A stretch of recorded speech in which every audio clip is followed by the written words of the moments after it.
quick view. Yeah, yours going. Wow. Oh, So we got is to look forward to tonight.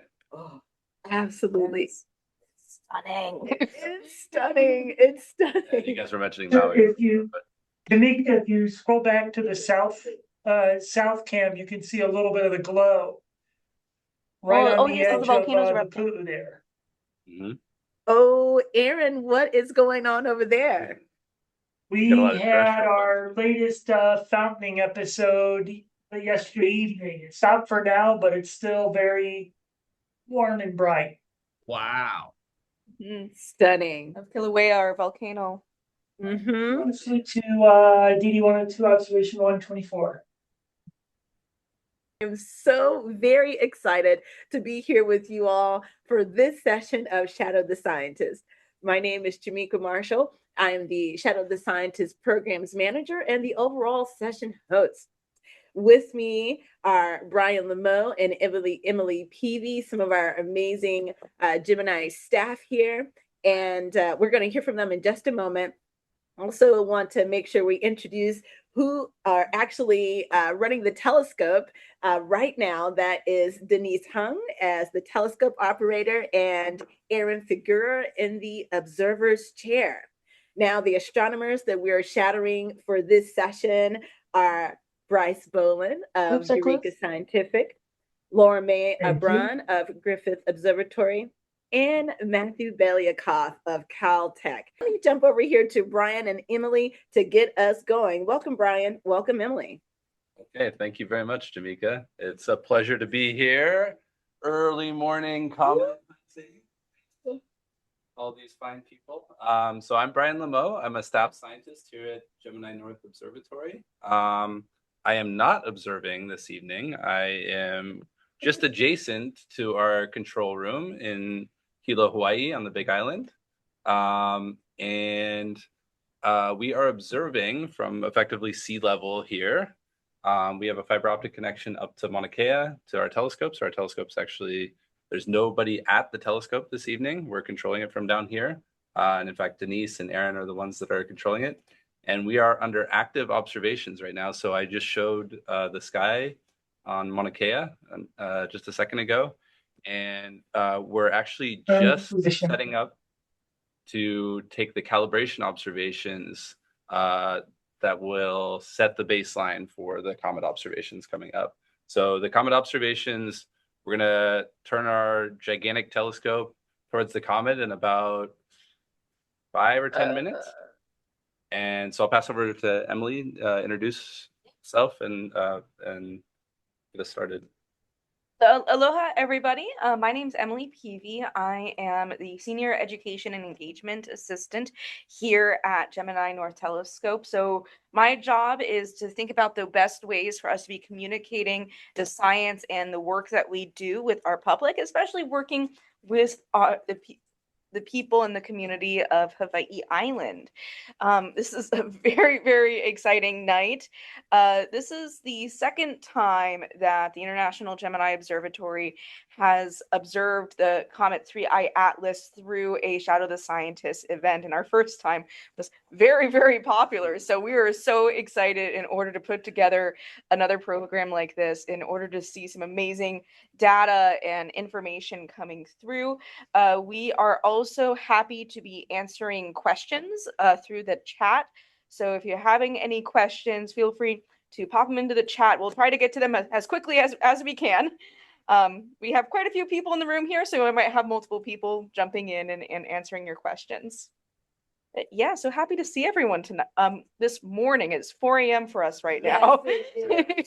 Point of context, yeah, last time we did this from Gemini South in Cerro Pachon, but we were here in the north. Yes. Of course, the observers at Gemini South were at Cerro Pachon, or close to Cerro Pachon. And that was at noon, I think, Hawaii time. It was. Yeah, so that was a little bit more palatable time for all of us. It's unpalatable. We're astronomers, so right. So yeah, and yeah, I would be remiss to point out that we have the PI, the principal investigator of the program that we're observing tonight. So it's actually a rare pleasure both to have the principal investigator on and to be able to show all the information, because a lot of times we have to hide some proprietary information because because it's not necessarily shareable in the sense that there's scientific interest to protect. That's right. But here tonight we have the PI, Bryce Bolin, and so he's gonna walk us through what we're about to see. So Bryce, can I pass over to you? Yeah, sure. Thank you, Brian. I just want to say thanks to everyone, Gemini staff and Jamaica and the Shadow Scientist Initiative to be here this morning. I know it's really, really early over there. So I just have to really appreciate your passion and support for this project. I also want to say thank you to Laura May and Matthew for being here. They're my collaborators on this project. And yeah, we are studying what is one of the original, let's say, like a pristine sample of an extrasolar system passing through our star system right now, visiting us from another star, visiting the solar system here. And we are going to be using Gemini to try to characterize and understand its composition and other physical properties. So this is some prime time science happening in real time right now. So our sequences for this morning is we're going to be starting out. We just finished some calibrations, and we're going to be doing some science observations soon. We're going to be starting out with spectroscopy using both a single long slit, and then we're going to be using an integral field unit to study the comet and its volatile contents. And then at the very end, we're going to be taking some pretty pictures. And so it'll be a little bit till then, but I'm hoping y'all will stay with us here, stay with us through the end, and to see some pretty comet spectra and pretty comet pictures coming in. Oh, it looks like Brian is analyzing some data in real time here. Yeah, right. So I'm just sharing the screen. So this is our active screen right now. This is what Aaron and Denise are looking at, and they're setting up on your standard observation. We'll talk a little bit later about what that actually means. But this is not the comet that we're looking at here. This is a star that we're taking observations of in preparation for observing the comet. So the comet is just now rising in the sky. This is why we're all up at 4 a.m. And so it's just starting to come up. And so as we wait for it to rise a little bit, we're calibrating our instruments just to make sure that everything looks good and that we can remove all the terrestrial effects of the observations and get to the intrinsic nature of the comet. So Laura May and Matthew, did you guys want to introduce yourself real quick?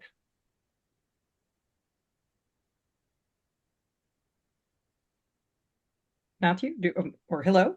Hi, Hello, this is Laura May Abron. I work with Bryce. I've been super lucky to work on this object with him, and I work at Griffith Observatory. So pleasure to see you all. Hello, Jamaica, and pleasure to see you all in Hawaii and to see the volcano glow. It's very exciting, but even more exciting what we're going to see in the skies. So That's right. Hi, I'm I'm Matthew, graduate student at Caltech, and we've been observing this interstellar object with Bryce since basically the day it was discovered.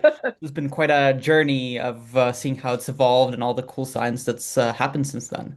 So hopefully we'll get new results right now post-perihelion. So this is very exciting.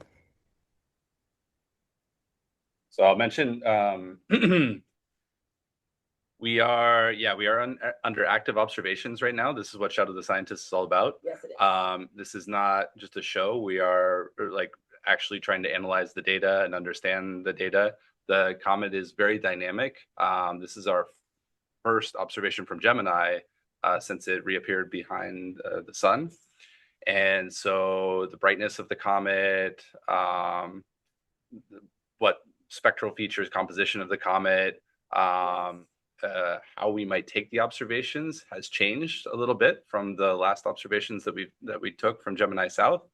And so myself and Bryce and certainly Aaron and Denise are going to be actively talking about the observations and we're going to be moving things around probably in real time.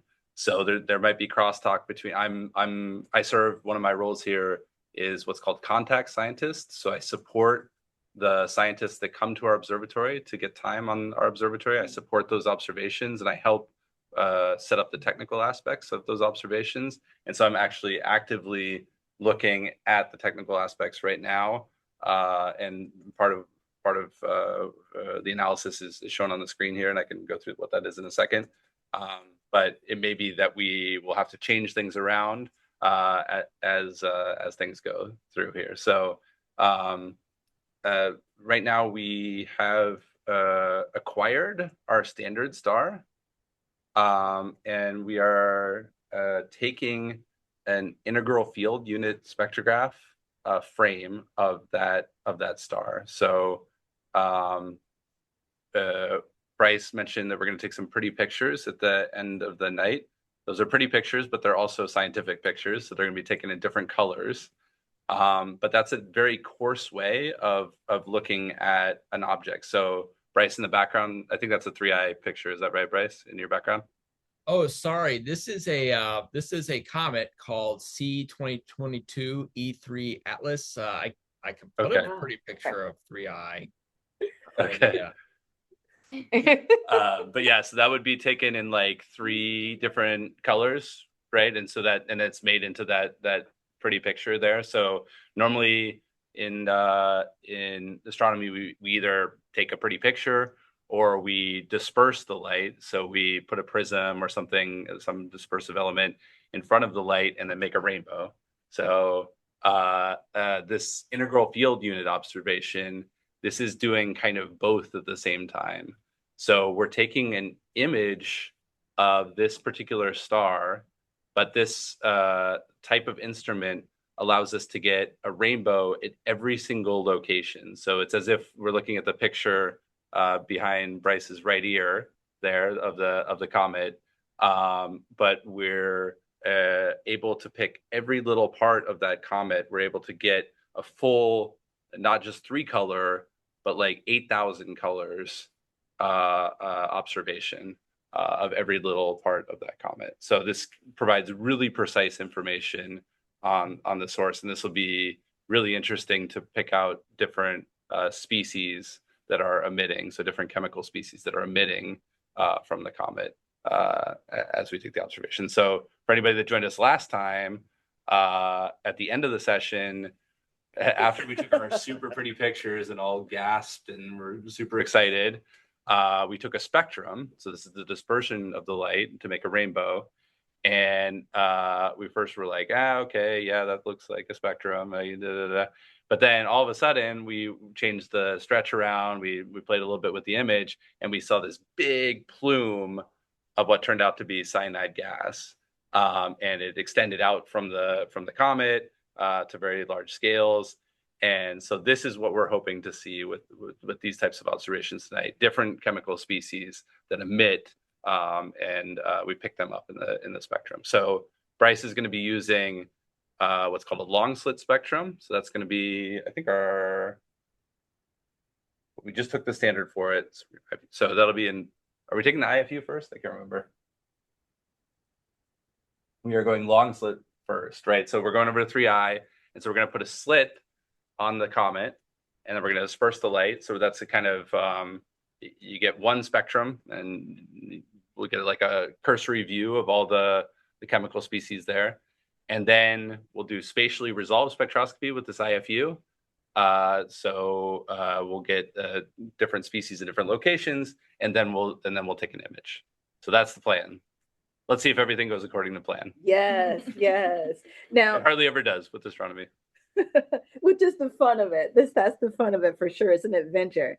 Now, you did say that typically we would have all the proprietary information hidden behind the different screens that you're showing us, but this is special because right now, as Brian said, we do have the principal investigator and the colleagues with us so they can talk us through everything that's happening, and we'll be able to see a lot more than we typically can during one of our Shadow the Scientist sessions. And so you were saying that we're doing calibration images. Is that special just for Bryce's target, or is that a regular part of the observing process before you go to each new object? Yeah, so so just backing up a little bit. So we have 4 instruments on our telescope tonight. We have an optical imager and spectrograph, so optical light, just like what we can see. We have what's called a speckle imager, which takes really rapid pictures of the sky and allows us to get really precise spatial information on sources. We have our very high resolution infrared spectrograph called Agrans 2, and we have our all-purpose crazy I want to do everything instrument in the near infrared GNIRS, which is the one that I'm partially in charge of. They partially put me in charge of that one. And so what we're looking at now is GMOS. So there's lots of really awesome information in the infrared, and actually Bryce and I are just setting up his other program to monitor 3i in the infrared. But tonight we're going to stay in the optical. And so this is what you're seeing right now is an optical integral field unit observation of the standard star that Bryce has picked out especially for 3i Atlas. So this particular standard star is a solar analog. Since the comet reflects solar light, you want to remove that portion of the emission, or basically normalize it out. And so anything that you see in excess is actually coming from the comet, not from just the reflection of the solar light. So that's part of the reason why you'd want to take a special observation. This is a special observation that Bryce picked for this particular target. But we do generally take photometric standards, so basically imaging standards. We normally take standards in the near infrared to take out the absorption of the atmosphere. The telescope optics are imperfect. The atmosphere is a problem from the ground. Our instruments are, despite being very awesome, are not perfect either. And so we want to not care about any of that. We want to get to the intrinsic nature of any source that we observe.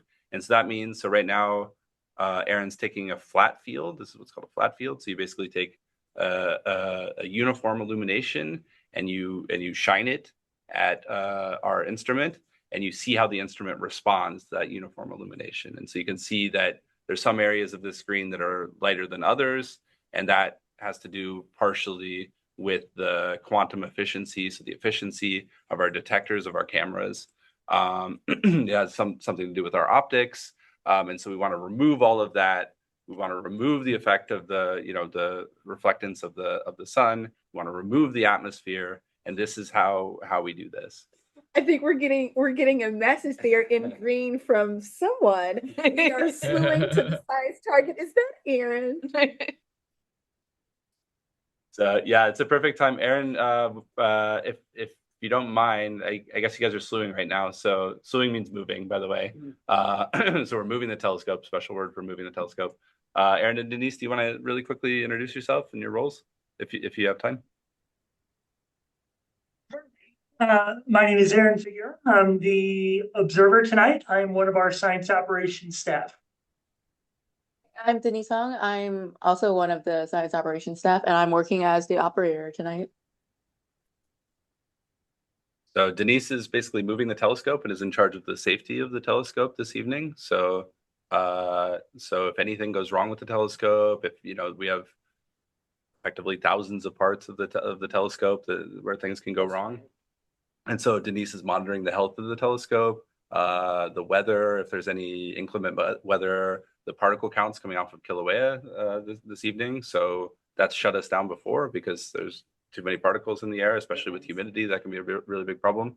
And Denise is kind of the interface point for the entire observatory this evening. So if there's anything wrong, we have a whole web of staff that are kind of on call that would be used to assist in if there was an issue that happened to occur. Hopefully, we won't see that in action tonight. That's right. And then Aaron has the scientific roadmap for this evening. So Aaron has all of the information about which science we want to do tonight.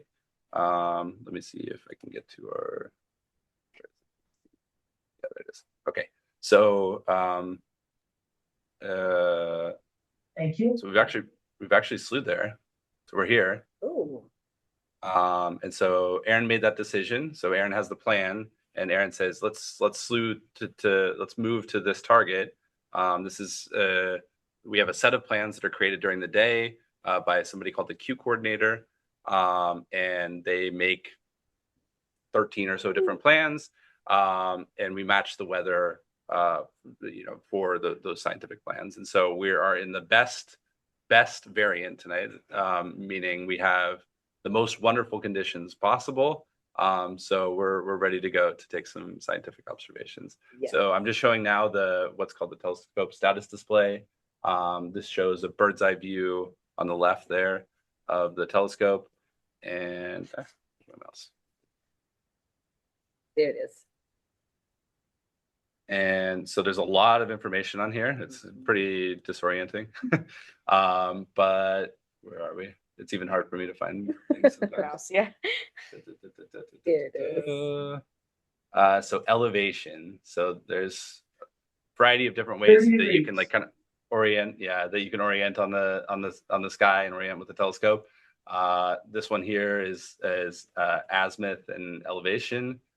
So azimuth is degrees east of north, and elevation is degrees above the horizon. So we're at about 30 degrees elevation. That's not optimal. We're looking through a lot of atmosphere right now, but we're not chasing this target into the horizon. It's rising. So this will go nothing but up. And so 30 is not too bad. And we're getting incredible image quality right now, even looking 30 degrees above the horizon. So ideally, you'd want to be looking straight up or close to straight up. That would give you the best image quality because you're looking through the least amount of atmosphere. But even looking way down into the muck, we're still getting really good conditions. Absolutely incredible. And now when we were talking about it being at about 30 degrees right now, and that although it's wonderful seeing, it's not optimal. Can we talk a little bit about air mass and seeing, just to define seeing, especially for our audience? That's pretty important. Yeah. Okay. Ooh. Oh, okay. Ooh. We're just No, let's talk about that. okay. Oh. So that's our acquisition image. So this isn't even like our super awesome, like pretty picture image. This is literally just, we took a quick shot of 3i Atlas. That is 3i Atlas. A quick shot of it, just to get everything centered up. So Aaron is trying to find what we call the centroid of the comet right now. And this is special software that actually Aaron wrote, that we're looking at right now. And you can see what we call isophotes on the right there. Those little like weird, like kind of keyhole looking things. So that's giving lines of constant brightness in this source. So they're measuring the location of the center of this 3i Atlas, and we're going to put a slit. You can see this like kind of dark vertical area there. That's going to be a what's called a long slit. So we're just basically going to allow the light just from that part of the sky, and then we're going to throw that through a disperser, a grating, diffraction grating, and that's going to disperse out the light into a rainbow. And then it's going to be pretty quick. So before anybody that joined us in the last session from Gemini South, I think we were waiting a good 10 minutes or so to really see the spectrum. That's right. That's not tonight. Tonight is 30 seconds pop off. We have a huge telescope and this thing is honking bright. So oh yeah. 30 seconds, and it's almost instant gratification by astronomy standards here. So Aaron is setting everything up. We're actually illuminating the slit on the sky. Now they just sent offsets to Denise, so we're making fine pointing adjustments of the telescope. We have this, 80-ton telescope that we're trying to get to move a fraction of a fingernail on the sky. And that's what they're doing right now. So with any luck, this next image should be 3i Atlas sitting smack in the middle of that vertical illuminated line there. And then we'll put in the disperser. So right now we have a little mirror inside the instrument. And then we'll put in the disperser. And yep, so you can even see right in the center. Out there, Aaron's going to change the stretch. There you go. Okay, so a little bit off-centered in the horizontal direction, and so there'll probably be a little bit of extra movement there, and then we'll put the disperser in. That is absolutely incredible. So Bryce, we have a lot of people that are very interested in checking out this spectra. Have you been looking at other spectra of this comet, and what are you expecting from the spectra? Thank you. Yes. So this, for context, we've observed this comet before with Gemini. We observed the comet before it went through perihelion. So perihelion is the time of which the comet passes closest to the sun. So which was in late October, early November. And during that time, we could not observe the comet because it was basically in the glare of the sun. However, before the comet went to perihelion in October 29th, we observed the comet with Gemini in mid-September and late August. And so we actually have a spectrum of the comet before perihelion from late August and mid-September that we've already analyzed, and we've seen some really interesting cometary gas species. Science. If you would like, I could attempt to show the spectrum from our previous observations. Would y'all be interested in that? Yeah, I think that would be lovely. I just heard Aaron say starting science, which is our way of saying we're dispersing the light, we're making a rainbow. We're making a comet rainbow right now. Well, should we check the signal for the first exposure? We just want to make sure that it's kind of in our expectations. Yeah. So Aaron's seg plot there, that'll show us pretty quickly if anything's saturated, and we can do a rough quick cut. Aaron, if you don't mind, to do a rough horizontal cut when you get the spectrum and just get an idea of what it looks like. Yep, but it looks like we're not saturating. We're getting about what is it, about 6/7 of an arc second delivered, which corresponds to about 0.5 seen it. Yeah, so 0.6, 0.7, since we're looking through the muck, it's probably not too bad, Bryce. So we're probably okay on saturation. And my guess is we'll be getting plenty of signal. So just have to keep a lookout. If you see anything red on the first observation, that's not good. So we'll just keep an eye out for red, and then otherwise, I think the signal should be good. Well, sure. I guess I'll show what the previous observations look like. If that's all right with you, I'll share my screen real quick. Sure. Yeah, let's wait for the first spectrum to come out just to get a quick look, and then we can use the baseline to interpret. And if you have it as a link, you can also share it in the chat. That's right. Thank you, Emily. Okay, yeah, I'll make a quick screenshot of this. Okay. Thank you, Bryce. That'll be good, since then we can be even comparing it right next to each other. That's right. Without having to competing about sharing screen. No saturation. No saturation, and there's some definite features there. Oh yeah, I can see the gas. Yeah, you can see these. You can see the cyanogen gas there on the far right, and in the middle you can see the C2. Yeah, so there's lots of C2. So Actually, can I just kind of go ahead and share real quick? I'll just kind of show people real quick what we're looking at here. Sure, sounds good. I will stop sharing. Okay, so yeah, so just by so hold on, I'm gonna share desktop one, share. Here we go. Can y'all see my screen? Yep, perfect. Yes. So just by context, right here on the bottom is what y'all just saw. This is the trace, as it were. And so in the Gemini trace, it's swapped. So blue and violet's on the right, and red is on the left. But here it's kind of the opposite way around. And see if I can do some magic here in real time. Yeah, so this is kind of more what we just saw right here. So we saw on the far right, we saw this bloom right here. That's from the cyanogen gas. And somewhere around here in the middle, we saw another bloom like this. That's the diatomic carbon. And just for context, what we observed in mid-September before going to perihelion was this.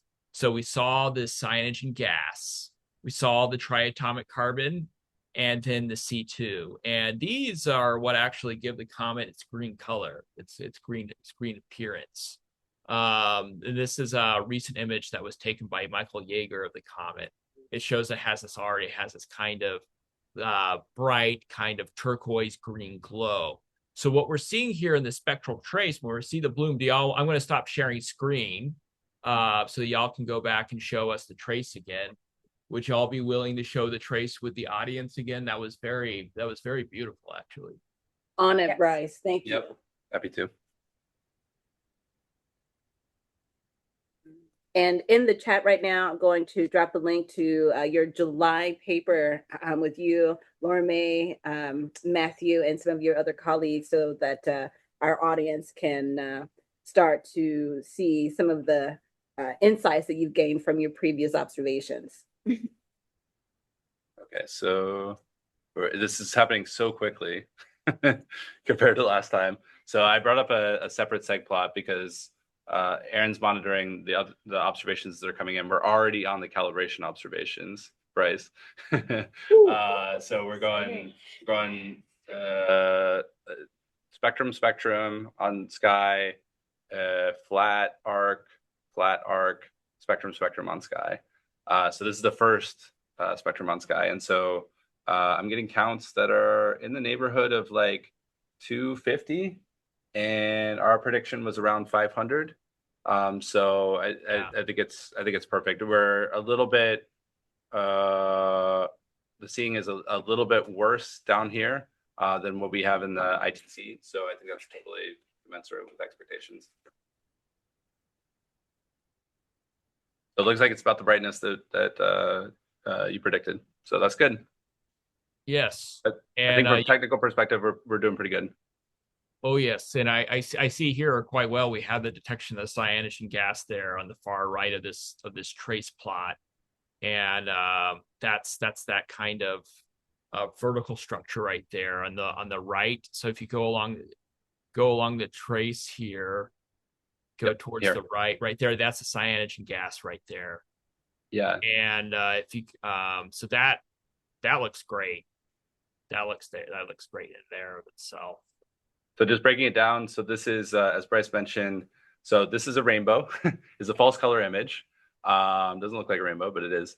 And it's inverted relative to what Bryce showed before. So on the right is really blue. This is bluer than the human eye can see. This is like 360 nanometers. So this is like ultraviolet, basically light.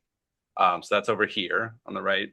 And the feature that Bryce is speaking of is this one here. So we have the central rainbow of the comet. This is this horizontal line here. And anything that's extended out along this direction, it's what we would call spatially extended. So this is the outer reaches of the comet that are emitting this CN gas. And so Bryce was also mentioning features here. And these are different species that are seen in the comet spectrum. So anything with the extended feature, and even the extent can tell you something scientifically about the composition, about the interaction with the sun. These horizontal lines that band through the entire image, these are emission from the sky. So this is actually from the atmosphere. So these are species in our atmosphere.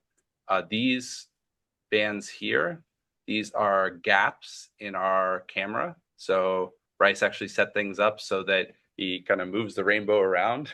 So these gaps aren't a problem. And you can see some other structures here, these where we have dark lines that can come from various aspects of the optics. And so this is something we'll remove in the calibration process. And so I'm going to go back to our live screen. So this here is a flat. We're probably taking the next set of comet spectra now. And then we'll move over to the integral field unit observations.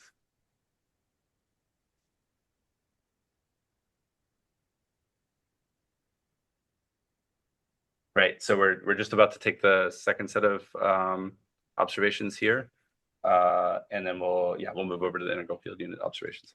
So Bryce, do you want to kind of give us a scientific rundown of everything we're about to see and what you're going to be analyzing with these data?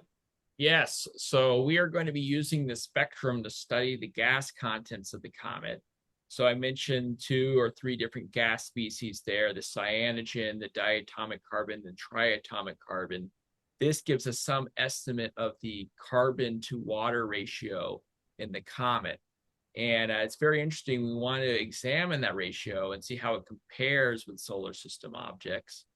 With the IFU, we're getting not just that spectral trace for one position in the comet along the slit. We're getting it over the entire surface brightness area of the comet. And so that within a very small pixel scale, for each pixel scale covering the comet, for each pixel covering the comet in the field of view, the IFU, we're getting an individual spectrum. So that spectrum we saw was just for one slice, but with the IFU, we're getting the comet spectrum over a broad area, so that we can get the spectrum of the comet. Please see the video 2 observation 30. We just finished with the long slit, and we're now gonna put the IFU in. Oh, fantastic! Yeah. So Aaron and Denise are gonna reacquire, and then we'll put the IFU in. It says R over R max for P2. Bryce, do you want to give us a scientific baseline? I know you have a ton of really nice slides on kind of why you would even look at a target like this. What's so interesting about this particular target relative to previous targets? What you're hoping to get out of the science relative to the observations that we took before? Yeah, sure. So I can show some pictures if you would like. Is that going to interfere with setup on your end? No, please. Yeah, I'm monitoring back here, and Aaron and Denise got it, so no worries. Yes, we're in the hands of experts. Sure thing. So here we go. I'm going to share my screen again. Let's see if I can do this in a way that doesn't cause my computer to crash. That happened before. So, yeah. It's I upgraded to the new Mac OS, which was a bad idea.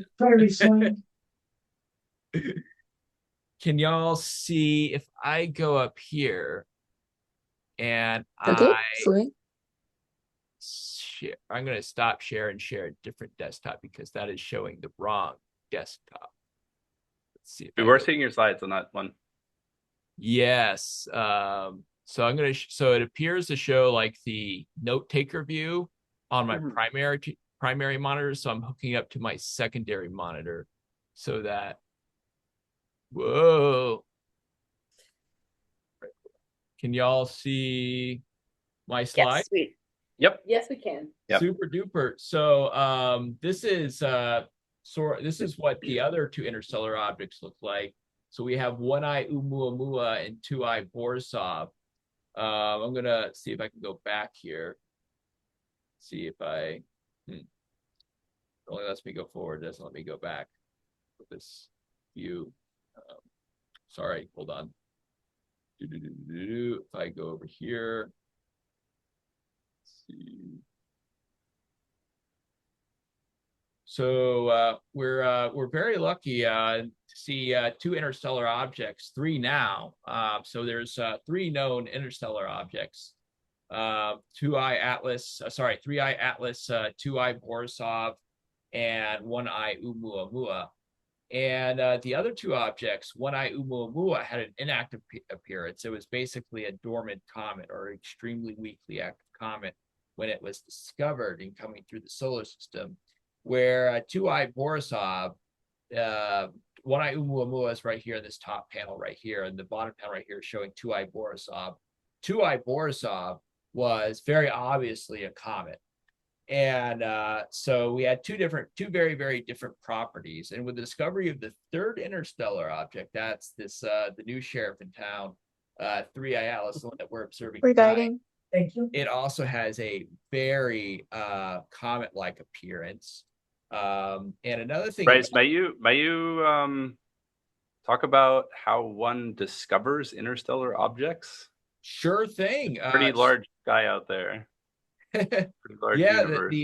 Let's see if I can show this. So this is the guy. This is the guy who found Three-Eye Atlas, Larry Deneu. He is a software engineer at the University of Hawaii. He built the software that detected Three-Eye Atlas. I'll give you a little bit of idea of what he does and how you discover interstellar objects, how you discover objects like this. So they are discovered by ground-based surveys that image the night sky multiple times. So this is a image taken, the discovery images taken of Three-Eye Atlas right here so it's a 4-panel plot right here. On the left-hand side, we have two exposures that are the science frame. So these are the images that come right out of the telescope. And when Three-Eye Atlas was discovered, it was in the galactic plane. So that's why you see lots and lots of background stars. But Larry Deneu developed software that has a way to remove the stationary background stars such that moving objects, that is, objects which are interstellar objects as well as near-Earth objects and main belt objects, are present in the image after the subtraction. And this is because he is taking multiple images of the comet and throughout the night. And in those multiple images, the comet is moving a little bit between the images. So in image one, it might be at the center of the plot or the center of the image, and then in subsequent images, it moves a little bit, a little bit, a little bit. So with a software that removes the stars, it removes all stationary objects, but the things that remain after that removal are the moving objects. And that's what you see right here on the right-hand panel. On the left-hand panel are the science images. On the right-hand side here are the images after the stationary objects have been removed. And what remains is the comet that is moving in the sky. That's what's in this red circle right here. So Larry Deneu is a software whiz, and he created this software called Moving Object Processing System for another survey called PanSTARRS. PanSTARRS is an all-sky survey that is based on Mount Haleakala. And he used the same software for another spacecraft, for another mission called NEOWISE, which is it was decommissioned now, but it was a spacecraft that was orbiting the Earth and was designed to detect near-Earth objects. And for this third project, ATLAS, which is the Asteroid Terrestrial Last Alert System, he used that same software and applied to that in order to search for near-Earth asteroids. And there are four sites of ATLAS on the Earth right now. One is on Mauna Loa, which is across the valley from us on Mauna Kea, and one is on Mount Haleakala, which is on Maui. And two are in the southern hemisphere. One is located in South Africa, and one is located in Chile. So these four sites together provides ATLAS with a view of the northern hemisphere and the southern hemisphere, and they're onboarding, they're bringing online new sites. So there's a new site that is in the Canary Islands off the coast of West Africa that is also a new Atlas telescope.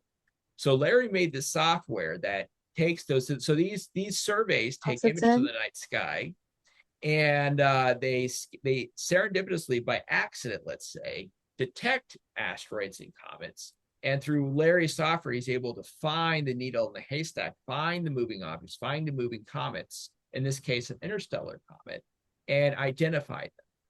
So Larry discovered this third interstellar object on July 1st this year, but he's found numerous other objects. He's found it impacting several Earth impactors. He found a mini-moon 2024 PT5. He found a near-miss asteroid called 2024 YR4, which we observed with both of those objects we observed with Gemini. And he recently found, well, it's also another comet in the news called K1 C2025 K1 Atlas, which is a fragmenting comet. So he's a very accomplished discoverer of asteroids and comets. He also used to be my landlord at one point. I rented an apartment from him when I used to work at the University of Hawaii. but that's not his. He has many accomplishments in astronomy. But sorry, Bryce, one question. So, and I'm sure you'll get to this maybe in this slide here, but so what makes the object interstellar? So, I mean, you have like basically a 2D frame, right? You just see pictures and you just see it moving. How does one work out that it's actually interstellar rather than just something in our solar system that came from our solar system? That's right. You get that information from the orbit. So I have a little movie here. So this is a picture of the orbital diagram, but one of my colleagues made a much better movie showing that. So this is a I'm on like picture drawing mode, and there's some kind of icon that's blocking the movie pause button here, and I don't know how to move it. Let's see. Oh, I don't want to draw on the screen. Oh, there you go. You can click. Well, when I click and drag and move it, it wants to go back to the place where it was. All right, so we're just gonna have to. Y'all are gonna have to bear with me here. So let's see. So this is a short movie that shows what the different orbital elements are. So when we detect a comet, we get 3 positions of the comet. We can fit an orbit to the observations, and orbits are described by a number of different parameters here. You have the semi-major axis, eccentricity, and inclination, and what those are exactly is shown by this movie here. The semi-major axis is the size of the orbit, how wide it is. If it's a circle, it's how wide the circle is, and eccentricity is how elliptical the circle is, or how much it departs from a circular shape, and inclination is the angle above the orbital plane. And in turn, what defines an object as interstellar is the eccentricity. So an orbit that is perfectly circular will have an eccentricity of 0. An orbit that has a elongated or an elliptical shape has an eccentricity between 0 and 1. So here is an orbit of this is a diagram of an orbit. In gray, we have the orbit which has an eccentricity of 0, which is a circle. And in red here, we have the orbit which has a eccentricity of 0.5. Now, to describe how you define an interstellar object, would Laura May or Matthew like to talk about different eccentricity values and how they define objects as being parabolic or hyperbolic or interstellar and whatnot briefly? We have a couple of assistants here. Laura May or Matthew, would one of you like to talk about that? Go for it, Matthew. Sure. So in our own solar system, when comets come in from the distant Oort cloud, if the Earth is, say, a distance of 1 from the sun, then these comets that are in our own solar system are maybe 20,000 or so, what do we call astronomical units away. And they can sometimes also come in on slightly hyperbolic or very close to parabolic orbits. So they can have an E of 1.001 or 1.01. But for interstellar objects, their eccentricities far exceed that value. So they're quite hyperbolic. In the case of 3I Atlas, we saw an eccentricity of 6. And there's just no way you can get that from our own solar system. That's how we know that they're coming from um, somewhere else in the galaxy. And crudely, though this is not exactly true, the higher the eccentricity values, it has been said, might be more correlated with them coming from farther away or a distinct dynamical age. So that need not be true. But that has been a way of trying to interpret these values. Oh, And is there any Laura, way would you like to to? Oh, sorry. is there any way to map back where the origins of these particular sources are? Yeah, so that's a tough question, and you have to. There's so many stars in our galaxy, right? And so you kind of have to play a bit of a guessing game with the Gaia star catalog and start looking at, okay, where are the dominant sources of gravitational perturbations? Like, okay, did it encounter anything in the past million years? Because we kind of have reconstructed the local gravitational potential for that amount of time. But the farther back we start looking, of course, the larger the error bars. But I think the idea for at least 3I Atlas is that it's extraordinarily high eccentricity and sort of the general direction that it's coming at is indicating that it came from closer towards the center of the galaxy from a much older source. So the current sort of estimate is anywhere from 1 to 7 billion years of age. And I think some of the spectroscopic observations can also be used as evidence to help us understand the age. So, for example, Yeah, I the was going to nickel ask to that, iron Matthew. Is ratio there can help with that. which features might be helpful for age dating?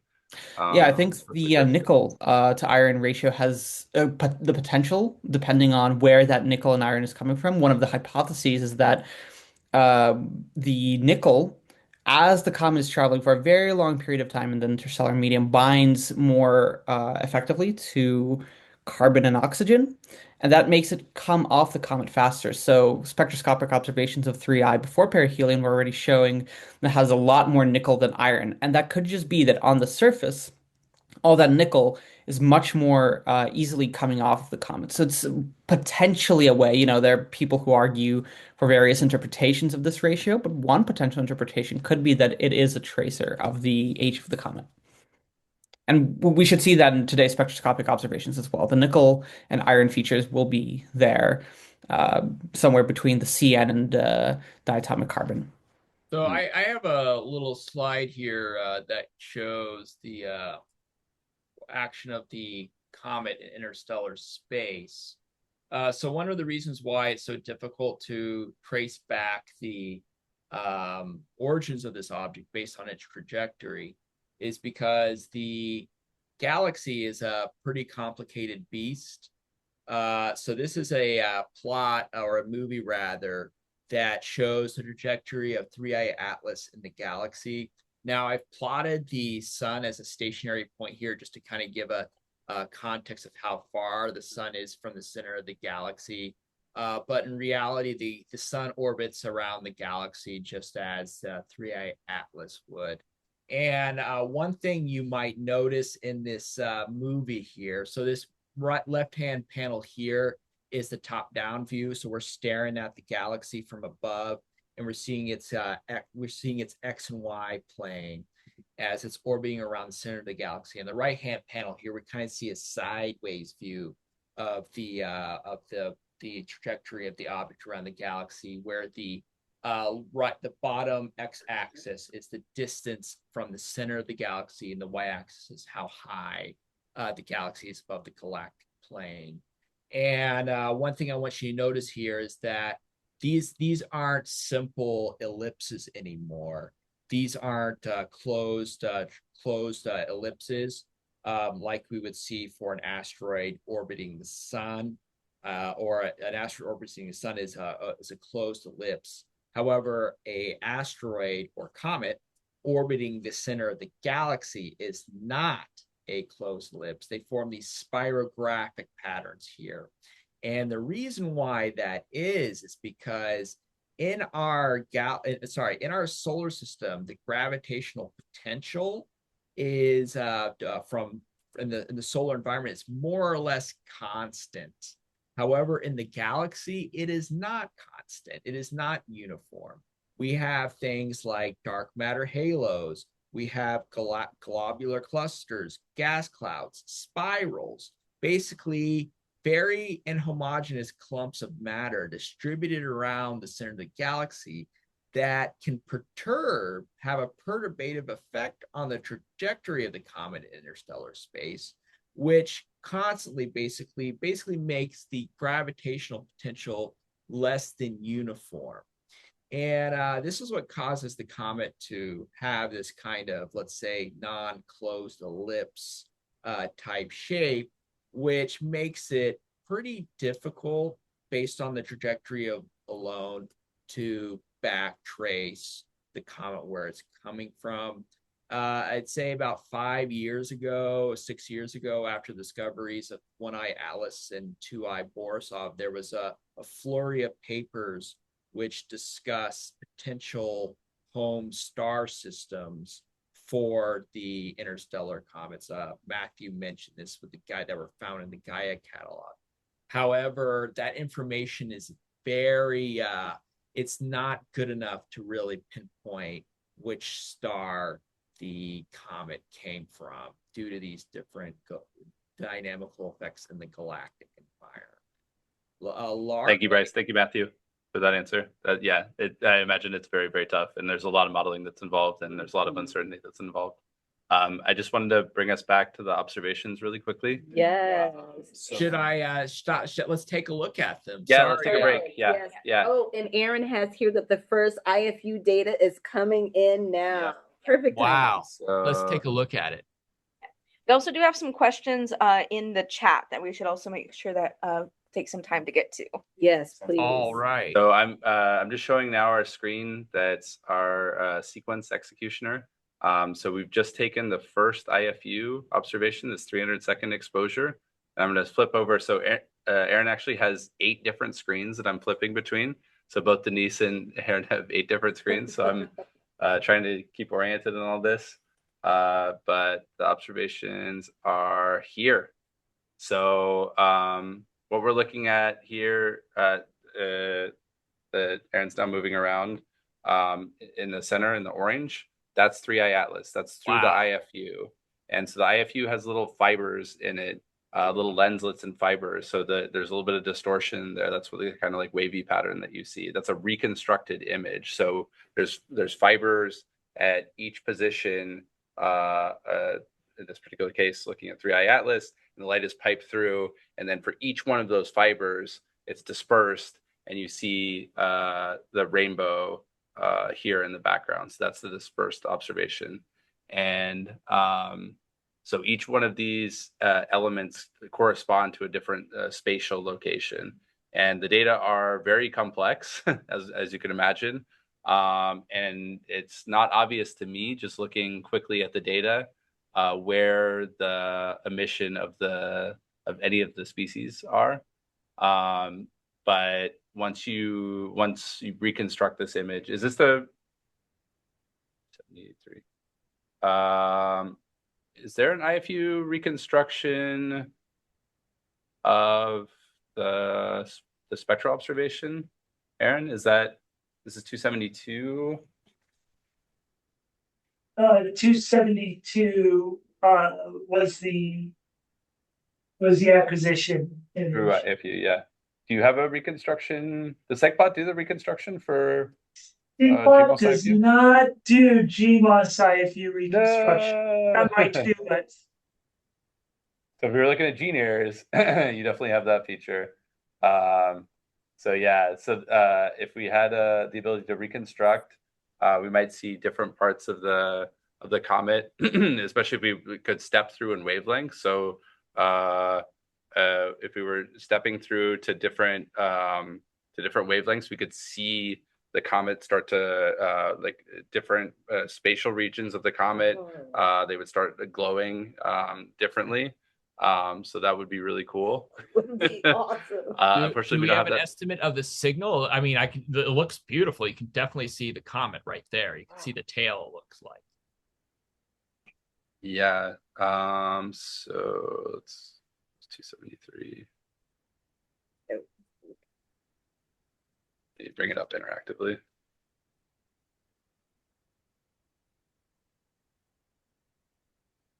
Yeah, so we're getting like 100 to 200 counts peak.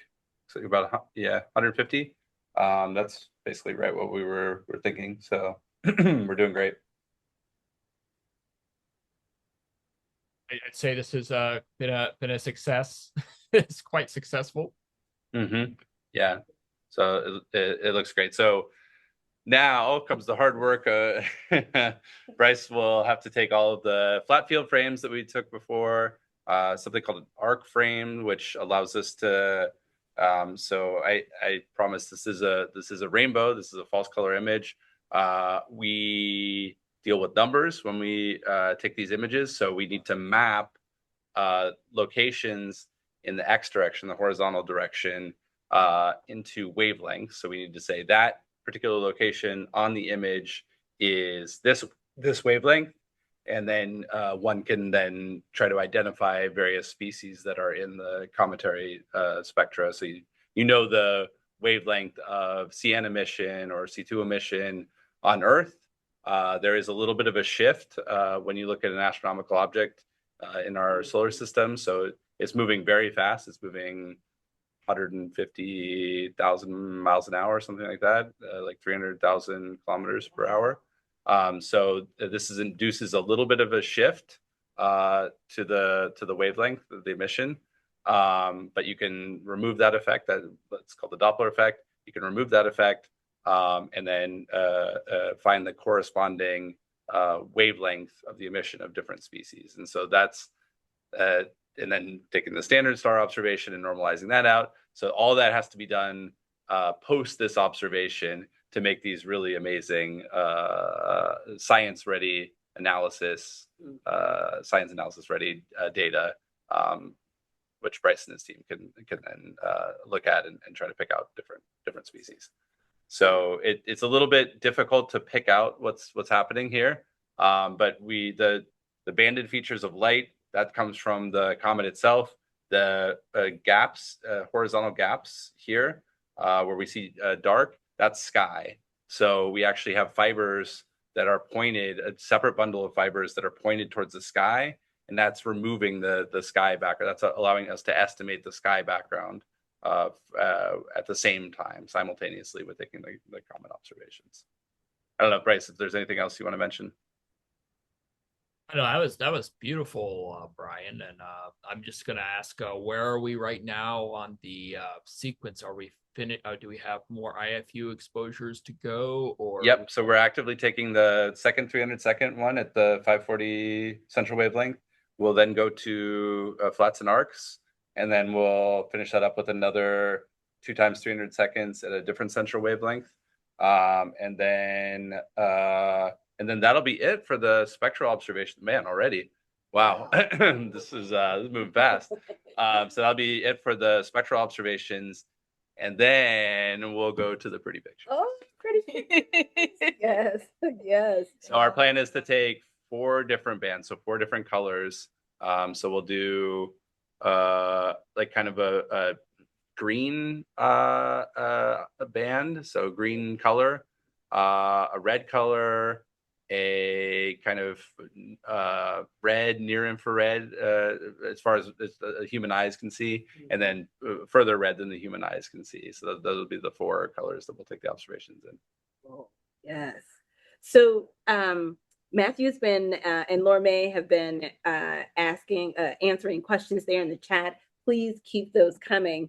And let me get to one that came in earlier today when we first got started from Vonnie. What has been the most intriguing part of analyzing and observing 3I Atlas? And that's to everyone here, because I know with Bryce, Laura May, and Matthew with Shadow the Scientist, we had our first session with 3I with Bryce and Matthew and Laura May using Keck, maybe a week or two after 3i was first discovered by Atlas. So yes, would love to have your insights, Bryce, Matthew, Laura May. Laura May, would you like to discuss that a little bit, or are you wanting to take a break? I think Laura May might be taking a break right now. But what I will say is that whenever these things are discovered, these interstellar objects, they're somewhat startling. When the first interstellar object was discovered, Oumuamua, I thought it was a joke or maybe a glitch of some sort. And I actually was not really interested in doing observations or taking observations of it. But when it starts to become like a real, okay, yeah, this is real. This is a real thing. Then you realize, like, wow, okay, we are actually seeing a piece of a macroscopic piece of another star system. And there's this opportunity to study it in person. So there's this kind of dream of let's say, scientists. They want to study the composition of extrasolar systems. They want to study things like exoplanets and debris disk and protoplanetary disks. But it's very difficult to do that from the solar system, from our perspective on Earth. They're so far away in the galaxy. And there's we're limited on the amount of information and the type of objects we can detect and the kind of inference we can make on that for objects that are. We were now getting the capability of direct detecting planets, young planets that are hot, just recently formed, and getting spectra of planets either from direct imaging or from transmission spectroscopy when the atmosphere of the planet is seen through a star as the exoplanet is transiting. We're looking at dust like micron, like very, very fine grain dust around other stars that are detected in the infrared, visible light, as well as longer wavelengths. So Bryce, I'll just mention that actually, so we haven't really touched on this too much, but Gemini is a Q observatory. We've cordoned off this time tonight, especially for the 3i Atlas observations. But we had a whole slew of observations that came earlier in the night. I think one of our first observations were of really distant galaxies. So this is one of the really awesome parts of Gemini observing, is you kind of just go all over the universe all at once. And so we started the night with really distant galaxies. So about 1.5 billion years after the Big Bang. So when the universe was about 10% of its current age, and we now have gone all the way to the solar system. But what we did in between, if I read the night log correctly, is we did a transit observation. So one of the instruments that I mentioned earlier, Igrans 2, is a high resolution near infrared spectrograph, and we did exactly what you just mentioned. So there was a planet that went in front of its host star, and by looking at the ingress, the occultation, and the egress, the scientists there are hoping to pick out some features of the planetary atmosphere. So it's really amazing that we kind of did all of these things all in one night. And the science talks to one another. I don't do solar system science. I do stuff that's very, very far away. But the methodology is very similar. The scientific questions are very similar, and they interlink with one another. And so there's a lot of synergy here that we utilize at Gemini. Yeah, and to also talk about how amazing Gemini is. When I first got to the base facility, walked into the control room, they were observing a supernova remnant. Right. Okay. Yes, So, yeah. yes, right. So an exploded star. It was absolutely incredible. So that really highlights the extreme capabilities that Gemini has. Yes. Yeah. So we went from some of the first galaxies ever to the planetary atmosphere of a planet outside of our solar system to the remnant of an exploded star to an interstellar visitor into our solar system. I mean, you can't really ask for more than that. Right. All in a good evening's work. Yeah. Incredible. Yes. Thank you, Nikki. Absolutely. Absolutely. And so we definitely have questions in the chat. Let me go back here. So a question here from Ivan. How long does the comet need to cross over its galactic orbit one time? Ooh. So the galactic orbital period of 3i Atlas is about 250 million years. So that means the amount of time it takes to go around the galaxy once. And so it's likely not this. It's not its first rodeo. I would say it's probably been around the galaxy quite. Otherwise known as instantaneously in astrophysics, right, Bryce? Oh, right. In extragalactic astrophysics, we say 100 million years is 10 to 100 million years is instantaneous, just to give a cosmic scale. Oh, okay. And we have another question. Sorry. And this is actually, let me just get here. This question is, I have a question about the rate of occurrence of interstellar comets. Should I type out the question? Yes. Ask your question via audio. Yes. And so this is actually a question from the Shadow the Scientist founder and faculty director, Raja Guhathakurta. Let me quickly make Raja a co-host here. And then Raja, yes, we'd love to hear your question. And so just for context, what I'm showing right now is more calibration observations. So we're actually not pointed at the comet right now. We're pointed at our internal calibration environment. This is an arc frame. So this is actually an elemental lamp that's being lit up. And all these vertical lines are different elemental species of known origin that we can use to calibrate the observations. So this is taken near simultaneously, sequentially, with the 3i Atlas observations to allow Bryce and his team to calibrate it out. And we did just get a notification in the chat from Aaron that we'll be finishing the IFU observations in about 15 minutes. And that was a question from William Chin. Thank you, Aaron, for answering that. Okay, so Raja, your question. Thanks, Jamika, for making me co-host. So my question is about, this is the third interstellar comet known, and it's been about, 5 years since the first one came through. And so, that's one every couple of years with the current technology. What is thought to be the rate of interstellar comets coming through the solar system? Surely there are ones that are, it's a multi-part question. Surely there are ones that are too small to be detected by current technology.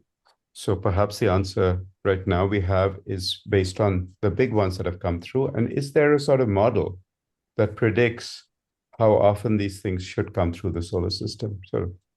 And I'm sorry, this is such a rambly question. Oh, thank you, Raja. No, that's a great question, Raja, and one that we're intensely interested in.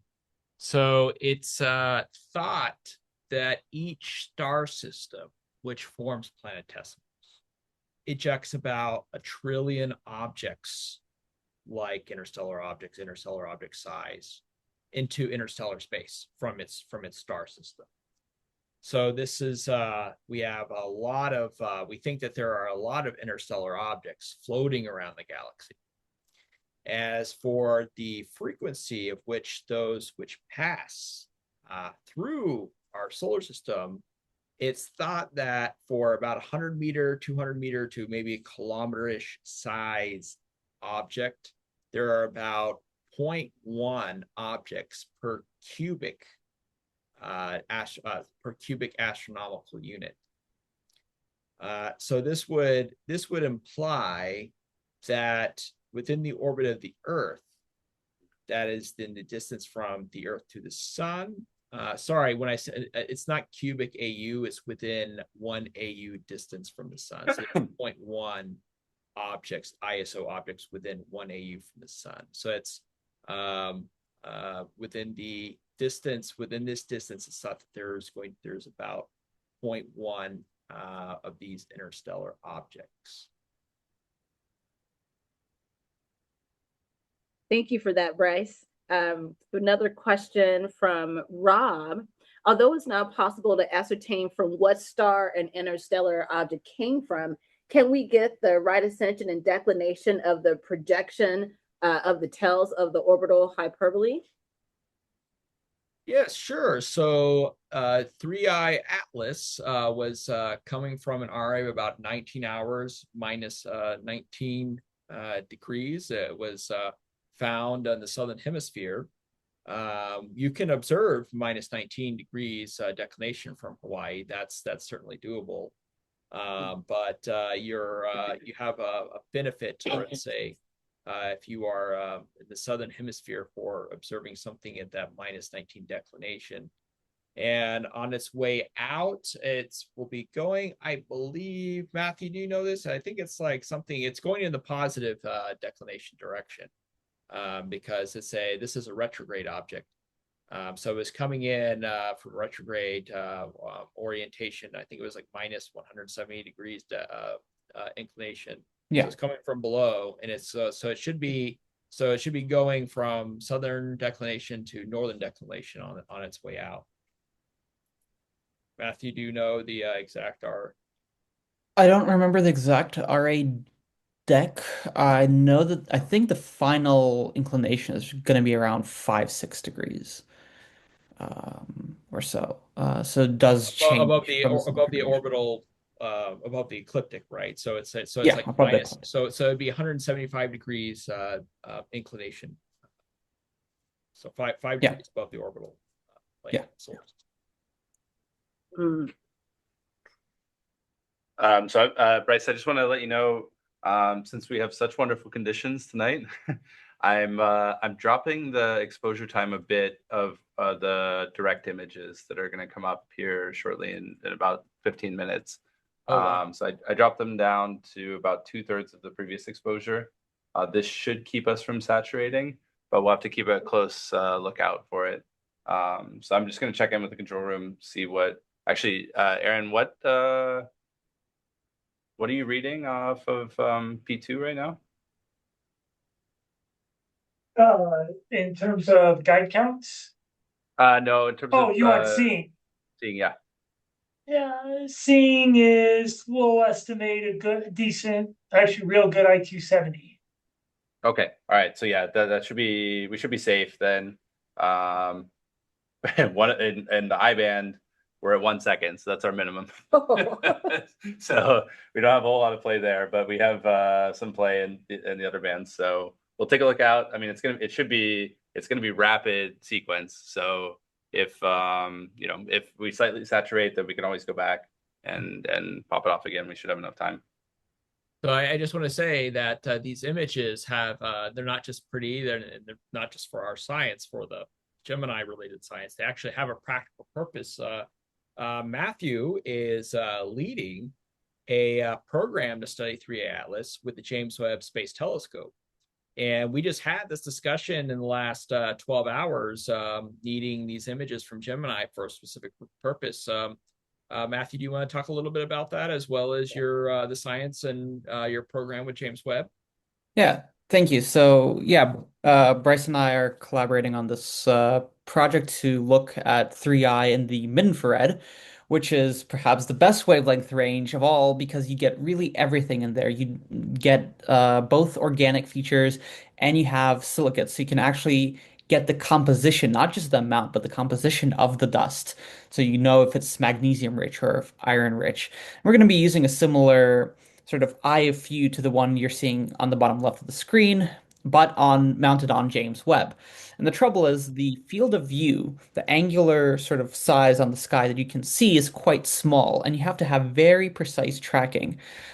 So we need to know where 3i is, right? Very exactly. And so we know where it is today. We'll look at it, we'll get its position, And the trouble is, okay, where is it going to be in a month, right? This is a comet. It has non-gravitational acceleration, right? The gas is coming off, which is giving it a kick in one direction or another. And so we really need to characterize these really well for our James Webb observations to succeed. We need precision of something on the order of around 1 arc second. I actually don't know what the field of view is on this eye view here. Um, but yeah, we need to be very, very precise for our observations to succeed. James Webb has the additional issue of can only track so fast, right? From the ground, our telescopes can be quite quick and don't have these issues. With James Webb, we need to conserve its fuel, not encounter any, other issues with turning the telescope too fast. And so we have to split our observations into these little chunks and try to just grab these quick snippets of 3i as fast as we can. But yeah, we'll have those observations around December 10th to 14th. And so hopefully all of this data will build up a good picture of 3i Atlas. And 3i, I think, will be probably the best interstellar object for quite a long time. It is quite large, passing very near, and we'll be discovering many more. But I think 3i is a very unique opportunity. Yes, and so Absolutely. Matthew mentioned this a little bit, is that our images that we're going to be taking from Gemini are going to be used to help those James Webb observations, because we are going to be measuring very well, thanks to the great seeing and conditions on Mauna Kea, the position, we call it the astrometry of 3A Atlas. And we're going to be using that to inform how to point the James Webb Space Telescope and image the comet using its instruments. Congratulations, Matthew. That's so very exciting to you and Bryce, of course. And I'll definitely be following up with you to find out what you're learning from your observations there with the James Webb Space Telescope. And we have a kind of a comment here about that. Is the comet too bright at the moment for JWST to look at, Matthew? No, if anything, we want it to be Okay. brighter, right? In the infrared, these are always tough observations, which is why, first of all, from the ground, the atmosphere blocks out most of that wavelength range. And just in general, it's been tough, right? There are not very many observations that have been done in the infrared of solar system objects, period. A lot of the times, because you have to be quite close to the sun, you need to be very hot so that your black body temperature is high enough. You're getting a lot of flux coming off of the comets. And so 3i in December is going to be sort of at the perfect time to do this. And, this is how we got the idea of doing this proposal. Bryce, came to me and was like, oh, this is, super bright. Maybe we can do it in the mid-infrared. I quickly did some math and turns out, yeah, fantastic. We can do this one in the mid-infrared. For Borisov, we wouldn't have been able to do very good observations with James Webb, at least in the mid-infrared. In the near-infrared, possible, but past 5 microns, not really. Yeah, so I'll say one of the reasons why Matthew got the time for the James Webb observations is because of the uniqueness of this opportunity. There's actually already a James Webb Space Telescope program to study 3i Atlas. However, their instrument configurations that were approved by a review committee and so on assumed a very faint object, assumed sort of a kind of a worst case scenario. However, 3A Atlas is kind of a black swan, let's say, defied our expectations of how bright an interstellar object could be, which enabled some unique science opportunities in Matthew's proposal that were not included in the already approved observations because they were assuming a much fainter object. So the lesson there is to prepare for contingency when it comes to science, because you never know what you're gonna get. Bryce, might you share how you got this time on Gemini and like the various pathways through which you were able to get time on Gemini, and also Keck when you did the first session there? Yes. So I am only able to do these observations because some very, very nice people were willing to let me use their awesome telescope. Thank you, individuals at Gemini. Y'all are awesome. Well, I want to say, Bryce, that I mean, you put in a very I mean, we didn't just gift you the time. You put in a very nice proposal, a very scientifically compelling proposal, and so that proposal was analyzed by our team here, a group of scientists, staff scientists, and we said, yes, that's worthy of telescope time in the manner in which Bryce and your team were proposing for it, and so that time was awarded to you merit-based. Based off of our assessment of your proposal. Well, I think that's very nice of you to say. And I've had support in developing that science from people like Matthew and Laura May, my collaborators. And I mean, this is not the project of an individual person, a single individual person. It really does take a village. Let's say a lot of different people contributing their insights and grouping it into to one thing. So Gemini was very nice to consider my proposal and grant me this time. And Keck has a similar mechanism in which you can apply for time, and you make an argument. When you apply for time in a telescope, you have to come up with a statement that says what you're going to be doing with the telescope and why you need it. And what goes into the evaluation of that is the sort of the scientific merit behind that. Like how likely are these results going to providing new and insightful information on the object of study? Matthew as well, through James Webb, there's a mechanism for which you have to apply for time, and these are all pretty competitive.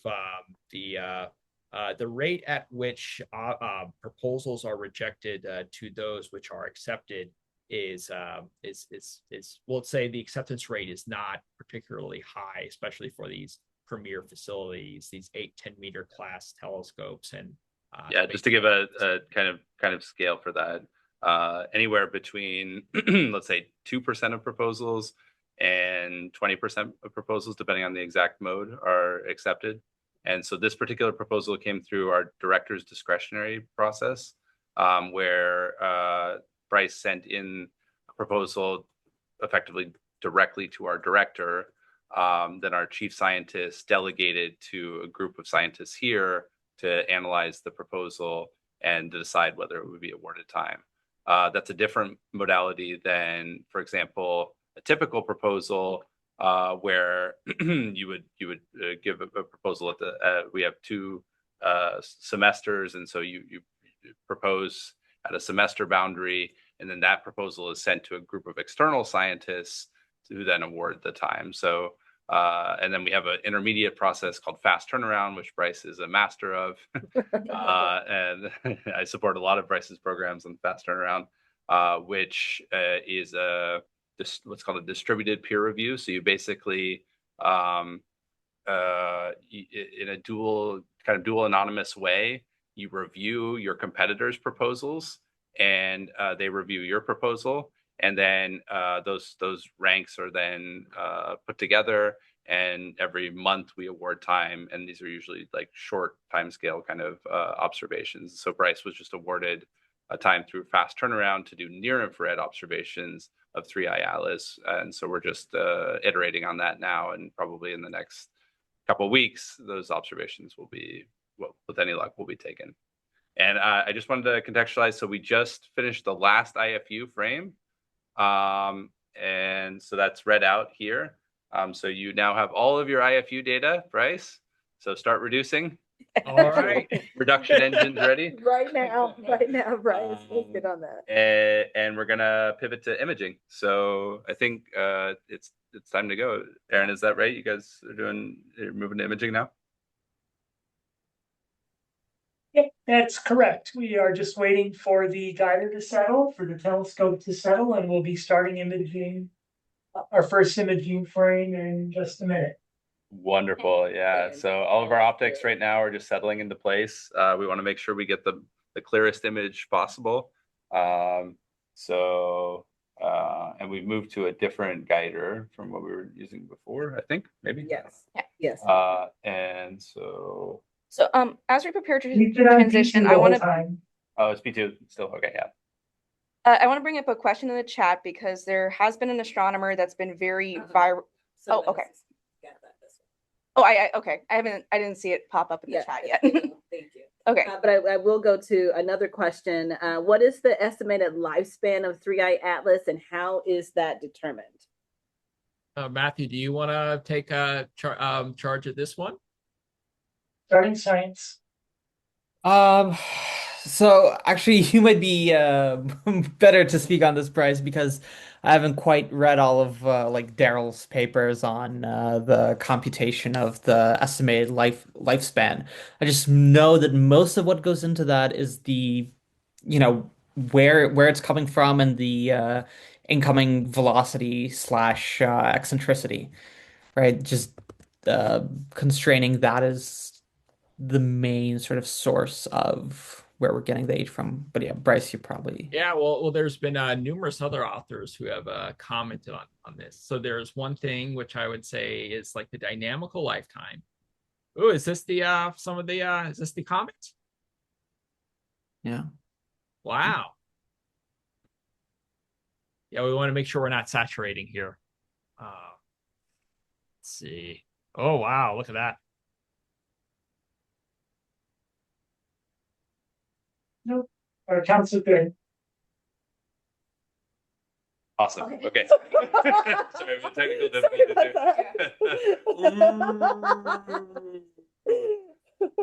All right, so that's our green image. Yeah.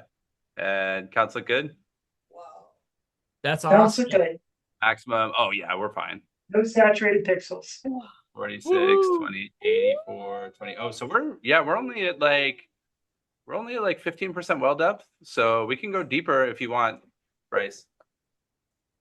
I would say I think we should keep it at this. Let's keep the configuration uniform and just plug through the sequence. If we have time left over, there's a little bit extra time, maybe we'll take a few deeper images, but I think this looks fabulous. This just looks fantastic. Well, so we are, let's see, about 10 minutes away from 12 degree. So we're good. No, so 12 degree is when the sun is 12 degrees below the horizon. It starts to get a little bit brighter. Let's see. So yeah, maximum 50 through 29. So that's fine.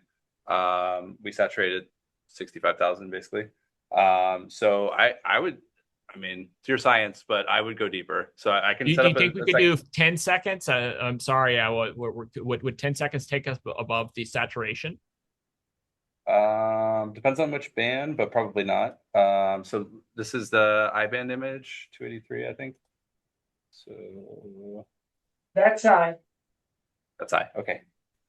So yeah, we can do 10 seconds if it's not going to take us above the 10 seconds. So we just did 1 second on I. So we probably go 5 seconds on I. So I can make it a second sequence. We're already here. So the overhead time is very short. So if you want to go deeper into it, I'll make a second sequence. But yeah, I think we're good to go. And so if you want to just keep plugging through that sequence, I'll copy. I'll make a second sequence. Thank you. Awesome. Thank you so much. Are we in the middle of one of the chips, or are we close to the? Yeah, don't worry about Marco's thing, because I dither between. It's a random dither, and it's not exactly in the center. Marco is very. He worries. Yeah. Yeah, but you can see he's good. You're fine. So you're not anywhere near the gaps. Great. Yeah. Thank you, Laura May. Wow. Yes. So the study that Matthew mentioned by Astor Taylor and Daryl Seligman estimates that 3i Atlas is likely approximately 3 to 11 billion years old. That's just mind-blowing. Yeah. So there's been numerous other studies on this as well, on the relative ages. There's one by this group of Oxford, and that is looking at this. And it honestly, the age really depends on where you assume the comet comes from in the galaxy. There's different structures in the galaxies that have different relative ages. Yeah, there's this one, but there's different there's different ways of looking at it, addressing that question. Different groups have done their best to. There's Chris Linto's group at University of Oxford, which interprets something around 5 billion years. So that's kind of the dynamical age. You also have the structural age. How long does a object survive in interstellar space, being bombarded by dust in the interstellar medium? And that is billions of years. So it's the age at which it would take for the comet to disintegrate from dust bombardment is very, very long. That process is very, very slow. And there's also something called the disk crossing time. So the relative amount of time that it takes for a object in the galaxy to go around the galaxy before encountering another object, before colliding with another object, and that's also billions of years. Well larger than the age of these objects. And these dynamical ages are heavily based on how puffed up the galactic orbits of these objects are. So 1I Oumuamua has let's say the smallest vertical distance in the galaxy, whereas 3A Atlas has the largest vertical distance in the galaxy. And so the relative ages between the interstellar objects is scales with that distance. So 1I Oumuamua is the youngest age. It's projected to be billion years, hundreds of million to billion year range, where 3A Atlas is in like order of unity 5 billion years age, and 2I Borisov is kind of in the middle. But these are kind of statistical inferences, and our understanding of the true distribution of the ages of things in the galaxy is actually quite unknown. So there's kind of a unknown amount of uncertainty. We know there's uncertainty, but we don't know exactly how much uncertainty there is with the understanding of these ages. So I would take these dynamical ages with a large grain of salt. And the question keeps on coming up about Avi Loeb, and I think just going to really briefly say this, kind of nip this in the bud. But Avi is a very well accomplished scientist who's done a lot of groundbreaking work in studying the early history of the universe, and he has a very broad and immense knowledge of astrophysics. As a theorist, probably one of the most profound. I made 133. Yeah, yes, but my interpretation of the data and of the properties of these interstellar objects is that they all look they're all very comet-like. So, like as I mentioned, 3I Atlas has a greenish color. When you combine the images, the false color images, you have a green color. And many comets in our solar system, which we know originate from the solar system based on the orbital explanation that Matthew and I gave, we know that originate from our star system, also have a green color and exhibit a lot of the same properties. So I would say, kind of at a first order, there's sort of a refutation of this viral stuff, is that a lot of comets from our star system have this green color, exhibit properties of 3A Atlas. So are all comets alien spaceships, or all things that look like 3A Atlas comets? It seems to me that Occam's razor, the easiest explanation, the simplest explanation, is that it's a comet. But everyone is free to interpret the data and consider which things are facts and which ones are not. And if we all thought the same in the world, there wouldn't be any progress. There's many circumstances, there's many examples in science in the past where people have differing opinions, and sometimes the differing opinions, for whoever is right or wrong, doesn't matter so much. It's that if you have a difference of opinion, that leads to progress. A really famous example is Einstein. Einstein was right about a good many of things, but he was also wrong about a good many of things.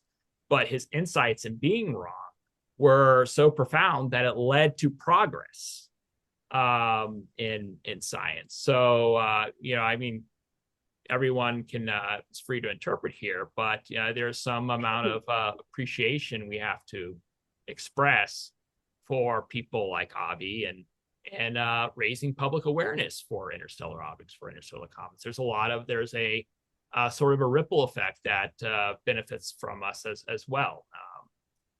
So I don't know if that satisfies your question. Maybe you were hoping me to say that these were, alien spaceships or something, but yeah, that was a brilliant response, Bryce. Yeah. Thank you so much.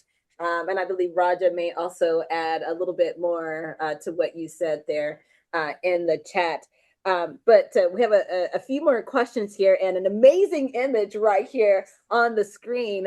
And first question, I believe Brian already answered this. This is from Andres. How fast is 3i traveling? I think you said 300,000. 300,000 kilometers per hour. Yeah. Per is hour. what I understand. Yes. And then my solar system dabbling. Yes. And I'll just bring it back to the observations here. So we're going through a sequence right now.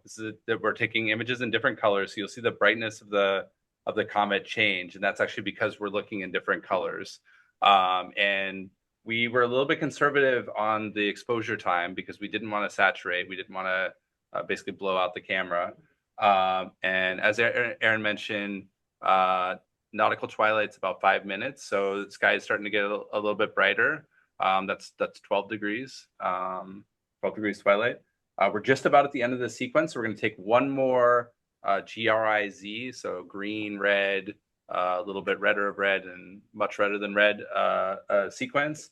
And then we're going to go a little bit deeper. So I've set up a sequence, Bryce, for your edification. It's 133. And that sequence, I've basically multiplied the exposure time by a factor of 4. So we're going to try to get at least 2 GRIZ sequences out of this. Let's see if we can push it. And we'll just kind of go until we're starting to saturate. So hopefully we'll kind of bring out the larger scale features of the comet with this little deeper image. Oh, so let's see what we can get. This is like we're almost at astrophotography level here. This is like so exciting.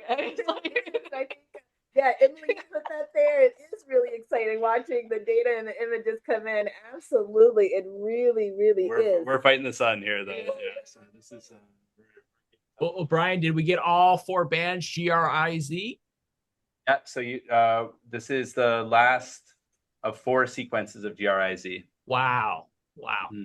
Yeah. So that was our image that just came out. Yeah. So this is our shallower exposure time. So this is going to focus more on the nucleus. Ooh. Brian, can you quickly explain nautical twilight? Yeah, it's just when the sun is 12 degrees below the horizon. Yeah,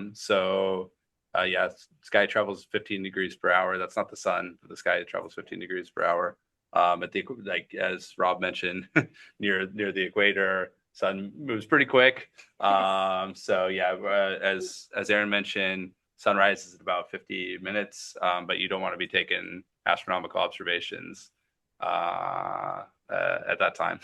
We actually do take some calibration observations. Aaron might have to stay up till sunrise because our IFU flat observations, twilight flat observations, are basically taken around sunrise. Mm-hmm.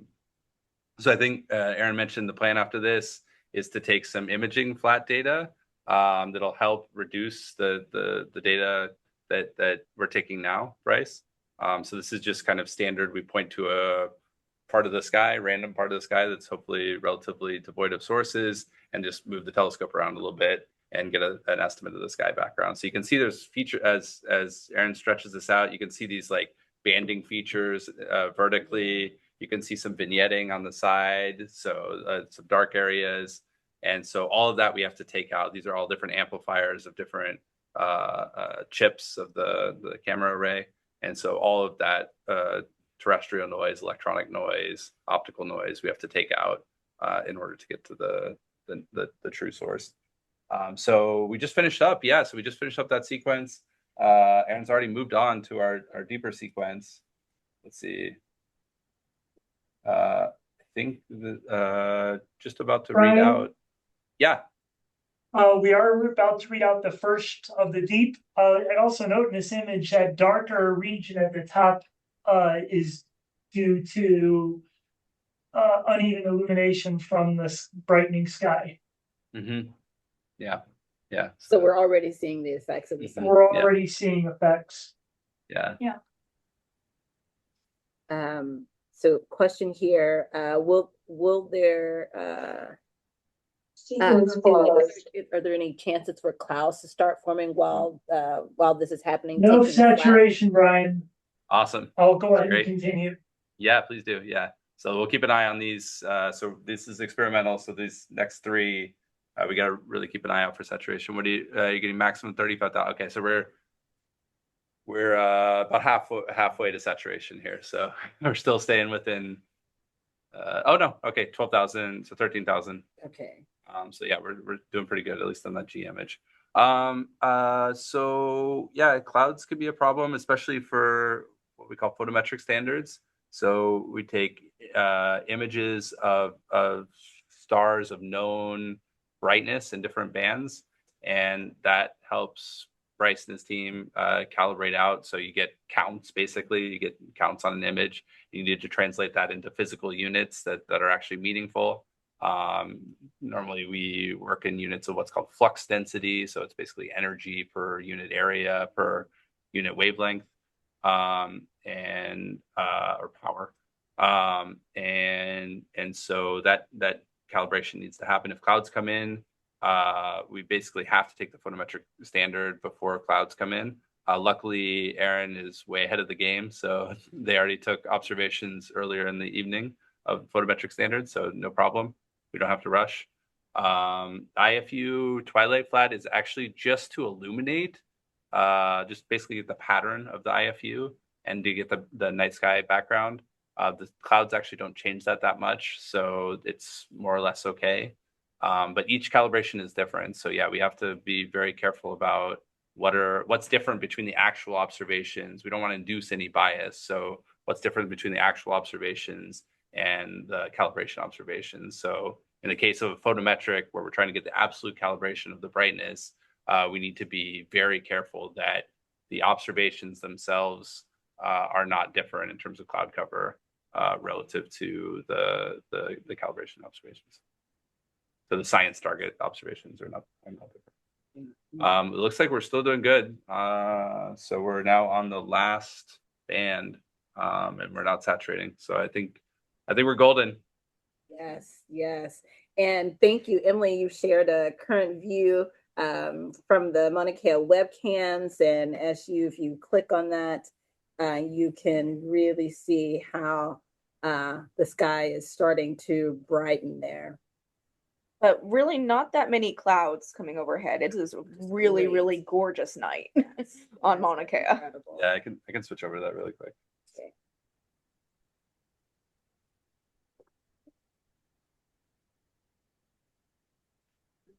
Oh yeah. Oh, that's incredible.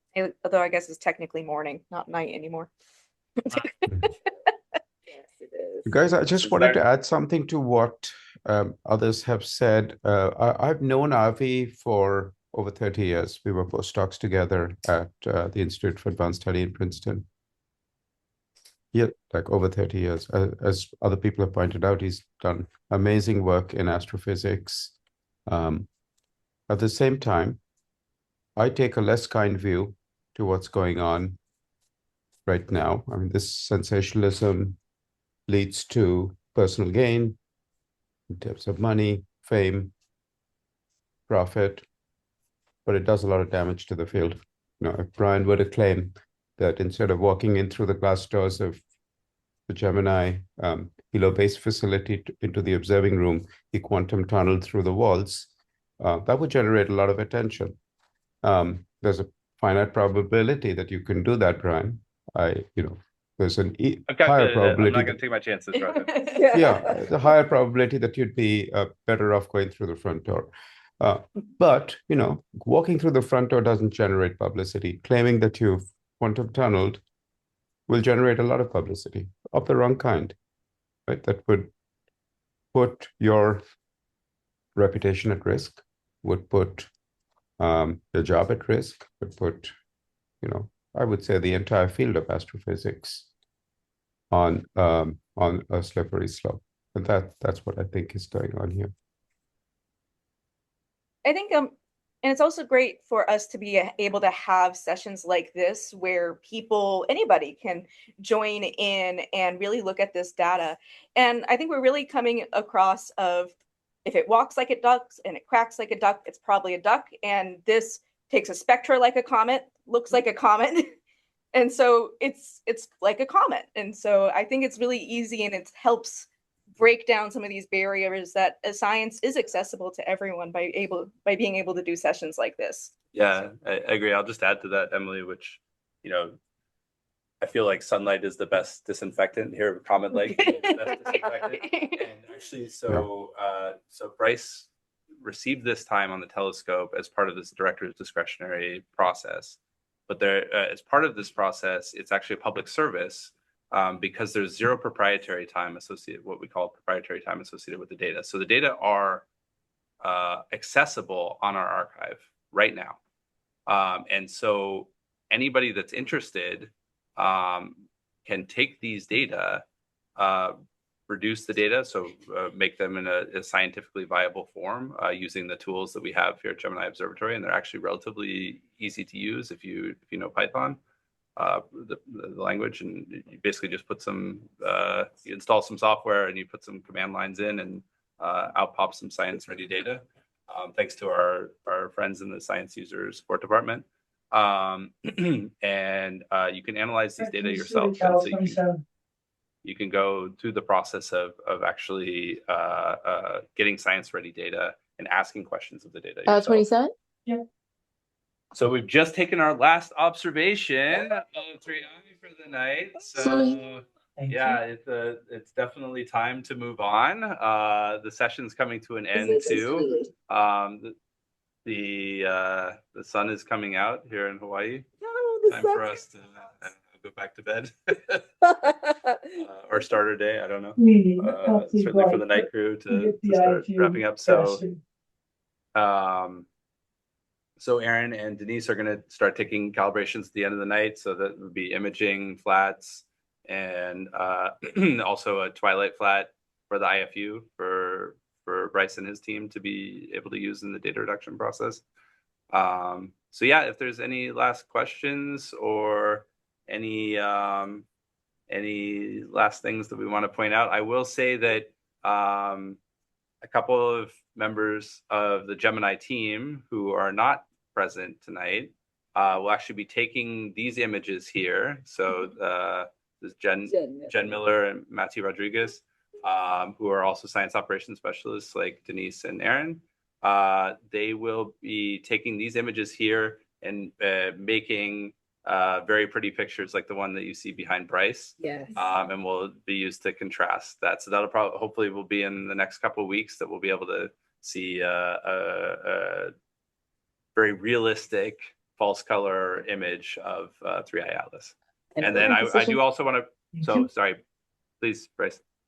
Did y'all want to use those images in a press release? Because I can hold off on putting them on various scientific. Oh no! Feel free to do anything that you would like to do. We'll just we'll put it out at some point, and it's no problem. So yeah, no worries. And I'll be sure to send it in a follow-up email to everyone who's in the session. I'll be sure to send you a direct link to those images. Yeah, we'll put it on our public site for sure. Yeah. And I want to say this is not the end for 3i Atlas in general, but certainly not at Gemini as well. Bryce has plenty of observations coming up. There's other teams that are observing 3i Atlas from Gemini, and all the Mauna Kea observatories will continue to monitor 3i Atlas. The Rubin Observatory, which just came online in Chile, taking images of the entire sky, effectively the entire, what they can see from down there, every 3 nights. I would say, I don't know anything about the science, but I would say it's relatively likely that we might see 4i within the next 6 months to a year. So it could be the story is not done, and so this is just the beginning. This is our first peak of this interstellar object as it's come back from behind the sun, but we still have plenty more science to do. Yes, we do. And I can't wait. And I hope you all will join us for those 4-eye sessions with Shadow the Scientist. Okay, to be clear, we do not have a 4-eye right now. We're making a prediction that we're reaching a technological point that we are discovering these things at a steady pace right now, but there has not been a 4-eye yet. So I'll just go back to a question that was asked earlier about the Atlas network of telescopes, which the size of those telescopes is 0.5 meters in diameter.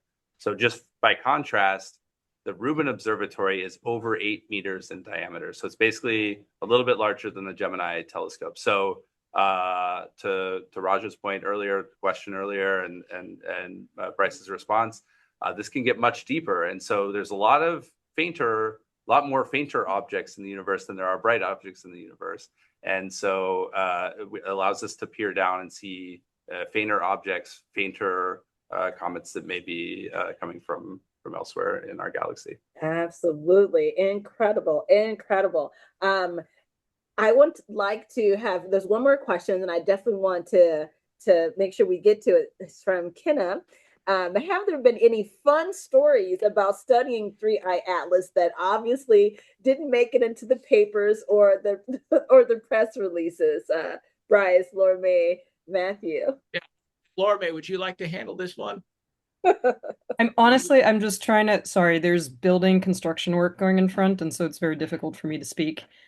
You might have some funner anecdotes to share about it. I mean, I don't know. To me, it's just great that it's different from Oumuamua and Borisov. And I don't know that we have fun anecdotes of observation. For me, it was cool because I was actually in Chile, very close to the Atlas Observatory when it was discovered. And I remember Bryce messaged me about it, and everyone was very, very excited. So that was pretty fun. Matthew, we have some pretty interesting anecdotes with the Palomar observations. Yeah. The very first images we got were. Would you like to say we're something using about those? Uncommissioned or an instrument that was still in commissioning on Palomar. It hasn't even fully been released yet, and we're using the guider camera of that instrument to get GRIZ photometry. So instead of a dedicated camera like what you're looking at right here on the screen, we're using just the camera that was being used to guide and acquire the target to get some of the very first images of it. That's how we got the first colors of it, actually. And then we, went ahead and acquired the spectra. But the first few weeks of observations were quite tough. It was still firmly in the galactic plane, and we're dodging stars and, taking observations right in between the little gaps as it was passing through a very dense field. So it's fun and challenging times. It's easier now, I think. Yeah, we were, I was in France at the time, but we were remote observing from Keck using their infrared camera. And the density of stars in those images was so high. It was a bit like finding the comet was a bit like playing Where's Waldo, or they call it Where's Wally in the UK, where you have like this guy wearing a striped shirt standing in like a crowd of people, and you have to like find him in these little storybook pictures. And so it's like Where's Waldo Comet Edition, trying to find 3-Eye Atlas in this crowded mass of stars. Thank you. And then even after you find it, then you have to calculate the precise windows where you don't get contaminated by stars. And that is also, I mean, you're trying to fit observations in these like 5-minute windows, again, dodging stars. I remember it was also right around 4th of July here in the US, Independence Day in the US. And so I remember I'm supporting a lot of these programs for 3-Eye Atlas. And I remember I was watching like the fireworks in Hilo here with my family, and I was just getting, I don't even have email on my phone. I was just getting like nonstop text messages about like random, things that I have to like go set up. So I was like, oh yeah, those are cool fireworks. I like ran home and then like started setting up randomly. And then I think simultaneously we were observing Gemini South and Gemini North, and I was contact scientist for both programs. So I was like in 2 different hemispheres, 2 different. It's just crazy. I don't know how you guys do it, because the galaxies that I look at, nice and steady, don't change for billions. It's all fine. For this kind of science, it's just, you know, everything super frenetic when it happens, but it's very exciting. It is very exciting, so much fun, and it's incredible to experience it live and in real time with all of you. Yeah, so I just put the link in the chat for everybody. If you want to actually go in and see the data, that's our archive. All of the data are public for this particular program, and you can download the data, you can preview the data, so play around with it if you like. That's what it's there for. And yeah, mahalo to everybody for showing up. It's been wonderful. I love seeing things that aren't just little dots. Yes, that's right. This is beautiful, and yeah, I'm ready to get some coffee. Emily? Oh man, yeah. Yes. I'm ready for breakfast. And thank you for joining us from Malaysia, where it's 12 a.m. So thank you for staying up late. That's right. And I also want to say thank you to Aaron and Denise for allowing us to shadow them this evening. It's not an easy job what they're doing, and it's even less easy when you have tons of people commenting on what you're doing and looking over your shoulder. So thank you very much for letting us do this. That's right. Thank you, Aaron. Thank you, Denise. And Bryce, Lorme, Matthew, thank you for allowing us to shadow your work and for sharing it with us so openly and freely here for this session. I just want to say thank you for being, thank you for your support. Thank you, Denise, Aaron, and thank you, Jamika and Brian, and thank you, Raja, as well. And I want to say thank you, everyone here, for being a fantastic audience. Bye-bye, everybody. Aloha. Aloha.